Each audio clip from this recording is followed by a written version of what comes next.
मैं अलवर जिले में स्थित नीमराणा की बावड़ी बोल रही हूँ। मैं वही हूँ, एक पूरी बारात अचानक से जहां गायब हो गई थी। मैं वही बावड़ी हूँ जहां के गुप्त दरवाजे से मेरे किले की रानियां आया जाया करती थी। मैं बहुत पुरानी और शानदार बहुमंजिला संरचना हूँ जिसे देखने के बाद हर कोई हैरान रह जाता है। मैं आज एक टूरिज्म स्पॉट बन चुकी हूँ। मुझे देखने देश विदेश से कई सैलानी आते हैं, लेकिन सदियों की उपेक्षा ने मुझे लगभग बर्बाद कर दिया है। मुझे परित्यक्त वीरान छोड़ दिया गया, जिससे मेरी मूल सुंदरता समाप्त हो गई। नीचे की मंजिलें कीचड़ और गाद से भरी हुई हैं, जिसकी सालों से किसी ने सुध नहीं ली। मेरे जैसे सभी पुरातात्विक इमारतों की सरकारों से ये शिकायत जरूर रहती है कि हमारी तरफ प्रशासन कभी ध्यान नहीं देता है। किसी जमाने में बावड़ियां वर्षा का जल एकत्र करने तथा जल की कमी होने पर जलापूर्ति के लिए बनाई जाती थी, तथा जब राहगीर और मेरे आस पड़ोस में रहने वाली बस्तियां मेरे स्थान से अपनी प्यास बुझाया करते थे। मेरे निर्माण की बात करूं तो मेरा निर्माण विक्रम संवत 1740 में नीमराणा के तत्कालीन राजा मान सिंह ने करवाया था। दूर से मेरी बनावट बावड़ी समतल नजर आती है, लेकिन हकीकत में मेरी गहराई 250 फीट गहरी है। नीचे उतरती दिशा में आपको मेरी 9 मंजिल बनी हुई दिखाई देगी। उनके बीच 150 सीढ़ियां हैं। मेरे शहर नीमराणा के अंदर स्थित मैं नीमराणा की बावड़ी मेरे यहाँ के प्रमुख पर्यटक स्थलों में से एक हूँ तथा पर्यटकों के लिए आकर्षण का केंद्र बनी हुई हूँ। मेरा स्थान नीमराणा महल के नजदीक स्थित है, जिसमें 170 चरण है, और जैसे जैसे आप नीचे जाते जाएंगे आपको मेरा निर्माण छोटा होता हुआ दिखाई देता है, जो कि पूरी पुरानी वास्तुकला की सुंदरता को दर्शाता है, जिसमें पुराने निर्माण कला की उत्कृष्टता देखी जा सकती है तथा प्रत्येक मंजिल की ऊंचाई लगभग 20 फीट है। अंदर नीचे जाने पर आपको तापमान में गिरावट देखने को मिलेगी। ये ठंडा और नम है। मैं पानी और सिंचाई दोनों के लिए उपयोगी के साथ साथ आकर्षक पर्यटन स्थल भी बना हुआ हूँ, जहाँ पर्यटकों की काफी भीड़ देखी जाती है। यदि आप भी नीमराणा की बावड़ी घूमने आने वाले हैं या फिर बावड़ी के बारे में और अधिक जानना चाहते हैं तो मेरे इस वीडियो को जरूर देखें, और पसंद आए तो लाइक और शेयर करना बिल्कुल ना भूलें। वास्तुकला। मेरी बनावट और वास्तुकला की अगर बात करो तो जल संरक्षण संरचना का बेजोड़ नमूना होने के साथ साथ राजपूत शैली की अनुपम कलाकृति हूं मैं 9 मंजिला इमारत हूं, और हर मंजिल पर कक्ष भी बने हुए हैं, जिनका इस्तेमाल गर्मियों में शीतलता के साथ साथ आराम करने के लिए किया जाता था। नीमराणा में स्थित नीमराणा बावड़ी किला और मेरा महल बहुत दूर नहीं है। पहली नजर में ही आपको पता चल जाता है कि अतीत में मेरा यह स्थान कितना गौरवशाली रहा होगा। वास्तुकला का चमत्कार। मैं नीमराणा बावड़ी एक बावड़ी से ज्यादा एक किले की तरह ज्यादा दिखती हूँ। आप कल्पना कर सकते हैं कि मैं कितनी गहराई तक फैली हुई हूँ। मेरी संरचना में कोई नक्काशी नहीं है, शायद इसलिए कि इससे पिछली शताब्दी के अधिक स्थापत्य काल के बाद में बनाया गया था। हालांकि मेरी यह संरचना अभी भी एक शानदार इमारत होने के सभी लक्षण दिखाती है। जमीनी स्तर पर स्तंभ युक्त खुले स्थान होते थे। बाद में गहरे पानी के स्रोत तक पहुंचने के लिए उन्हें सीढ़ियां उतारनी पड़ती थी। निचली सीढ़ियां या फर्श निश्चित रूप से अधिकांश समय पानी के नीचे थे, लेकिन आज मेरी हालत जर्जर होने के कारण प्रशासन मेरी दीवारों की मरम्मत करवा रहा है।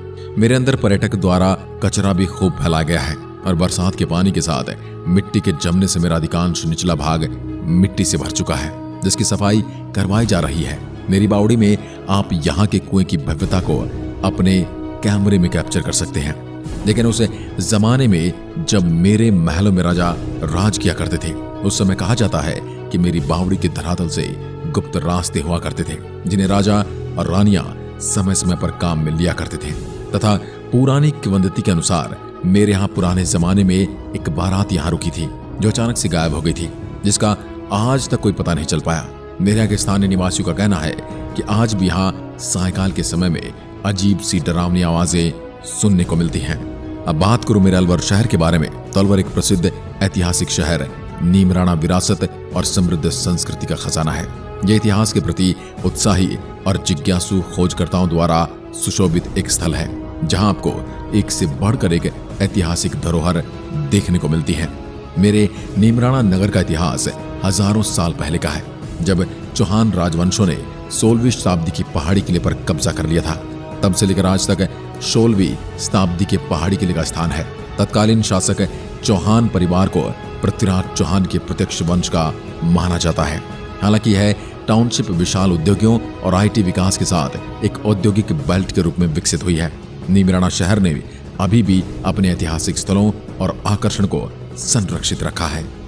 अब बात करूं मेरे यहाँ के किले की, तो 15वीं शताब्दी 1464 में निर्मित नीमराणा किला अपार सौंदर्य का प्रतीक है। यह राजसी किला पहाड़ी के ऊपर 10 हेक्टेयर क्षेत्र को कवर करता है और राजस्थानी परंपरा और आधुनिक शैली के आंतरिक मिश्रण को प्रदर्शित करता है। इस किले को अब एक लग्जरी रिजॉर्ट में बदल दिया गया है, जिसके चारों ओर हैंगिंग गार्डन, 2 पूल और खूबसूरत कमरे मौजूद हैं। शानदार, रोमांटिक और आनंद से भरा नीमराणा किला नीमराणा में घूमने के लिए सबसे अच्छी जगहों में से एक है। एक महल जहां से राजपूत महाराजा पृथ्वीराज चौहान ने शासन किया था। नीमराणा किला अब राजस्थान के सबसे पुराने हेरिटेज लग्जरी होटलों में से एक में परिवर्तित हो गया है।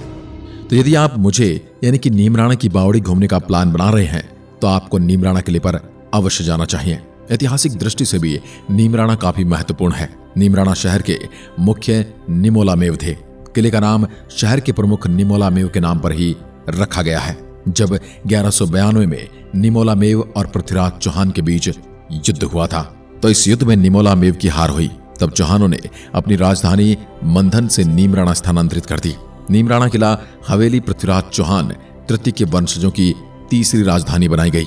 युद्ध में पराजित होने के बाद निमोला मेव ने पृथ्वीराज चौहान से उस स्थान को अपना नाम देने का अनुरोध किया। तब से है नीमराणा कहलाने लगा। 1192 में मोहम्मद गोरी से युद्ध में पृथ्वीराज चौहान की मृत्यु हो गई। आज लोगों के लिए इतिहास और आधुनिकता के सम्मेलन का आनंद लेने के लिए किले का जीर्णोद्धार और विकास किया गया है। दिल्ली के पास एक शांतिपूर्ण समय बिताने के लिए नीमराणा विरासत, उत्सव और रंग प्रदान करता है, जो प्रकृति की सुंदरता से घिरा हुआ है। यहाँ प्रत्येक बड़ी दीवार अपनी अलग वीरता की कहानी जोर से चिल्लाती है।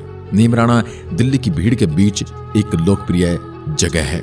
मेरे जैसे इस विरासत को छाए अंधकार से बाहर लाने के लिए प्रयासों की आवश्यकता है, क्योंकि हमारी संरक्षण रणनीतियां हमेशा बहुत चयनात्मक रही हैं, जिसके अंतर्गत भारतीय पुरातत्व सर्वेक्षण संस्कृति मंत्रालय के नोटिफिकेशन के मुताबिक नीमराणा में मुझे वह संलग्न पुरातात्विक अवशेष राष्ट्रीय महत्व के स्मारक घोषित किए गए हैं।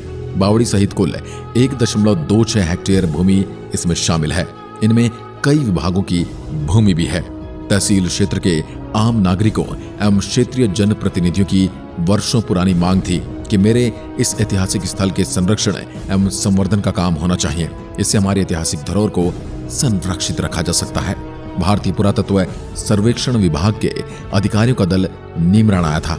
उन्होंने बावड़ी के संबंध में विभाग द्वारा 13 मार्च 2018 को जारी अधिसूचना गजट नोटिफिकेशन की एक प्रति दी थी, जिसमें मुझे राष्ट्रीय महत्व का दर्जा मिला। राष्ट्रीय महत्व का स्मारक घोषित होने के बाद मेरा संरक्षण सीधे भारत सरकार के हाथ में चला गया, जहां मेरे जीर्णोद्धार व नियमित रखरखाव के लिए पैसा मिलता रहेगा, जैसे कि ताजमहल, कुतुब मीनार व अलवर के अजबगढ़, भानगढ़ जैसे पर्यटक स्थलों को मिलता है।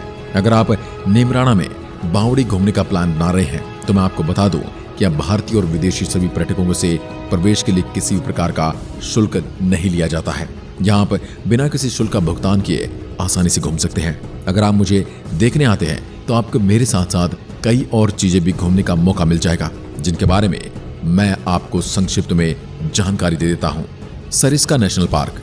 अरावली पहाड़ियों में बसा सरिस्का नेशनल पार्क लगभग 800 वर्ग किलोमीटर के क्षेत्र में फैला हुआ है, जो नीमराणा में देखने के लिए शीर्ष स्थानों में से एक है। घास के मैदान, शुष्क पर्णपाती वन, चट्टानी और चट्टानों के दृश्य से कवर करते हुए सरिस्का वन्यजीव अभ्यारण्य अब सरिस्का रिजर्व टाइगर के रूप में जाना जाता है। रिजर्व अपनी राजसी रॉयल बंगाल टाइगर्स के लिए प्रसिद्ध है, जो बाघों को सफलतापूर्वक स्थानांतरित करने वाला पहला बाघ अभ्यारण्य है। अलवर किला। अरावली रेंज में एक पहाड़ी की चोटी पर निर्मित अलवर किला नीमराणा का महत्वपूर्ण पर्यटन स्थल है।